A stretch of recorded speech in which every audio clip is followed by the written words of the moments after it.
আজ চলে এসেছি ছানার একটি রেসিপি নিয়ে।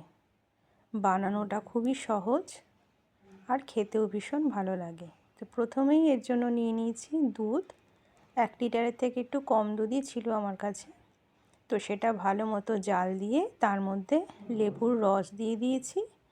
এরপর আবারও একটু এটা জাল দিলে ছানাটা তৈরি হয়ে যাবে, দুধটা পুরোটাই কেটে যাবে।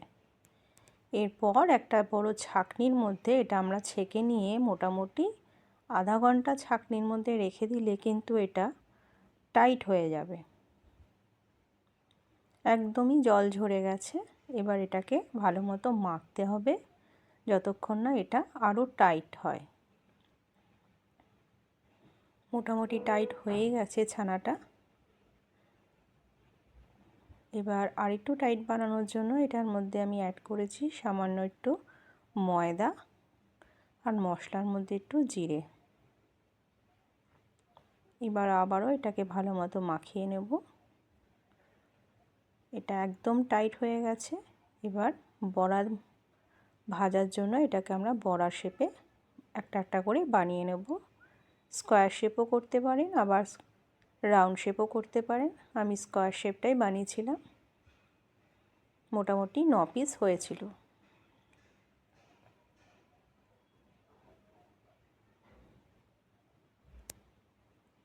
এবার কড়াইয়ে সর্ষের তেল দিয়ে তার মধ্যে সামান্য নুন অ্যাড করে বড়াগুলোকে এপিঠ ওপিঠ লাল লাল করে ভেজে নিতে হবে। উল্টানোর সময় কিন্তু খুব সাবধানে উল্টাতে হবে, নাহলে ভেঙে যেতে পারে।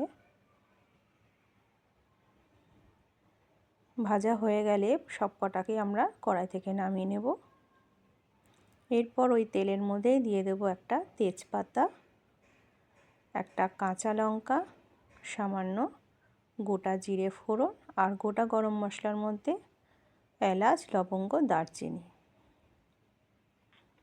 আলুগুলো দিয়ে দেব আর অ্যাড করব হলুদ। নুন তো আগে থেকেই অ্যাড করা আছে, তাই আর নতুন করে নুন দিলাম না। দিয়েছি জিরে গুঁড়ো, ধনে গুঁড়ো আর কাশ্মীরি লঙ্কার গুঁড়ো। একটু গোলমরিচ গুঁড়োও দিয়ে দিয়েছি। দিয়ে মশলাটাকে ভালোভাবে নাড়াচাড়া করে এর মধ্যে জল অ্যাড করব যাতে মশলাটা পুড়ে না যায়। এরপর মশলাটা একটু ভাজা ভাজা হয়ে গেলে এর মধ্যে আদা অ্যাড করে আবারও নাড়ব।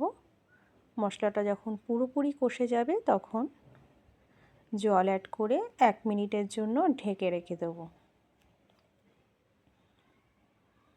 1 মিনিট পরে ঢাকনা খুলে এর মধ্যে যে বড়াগুলো ভেজেছিলাম সেই বড়াগুলো সবকটা দিয়ে দেবো।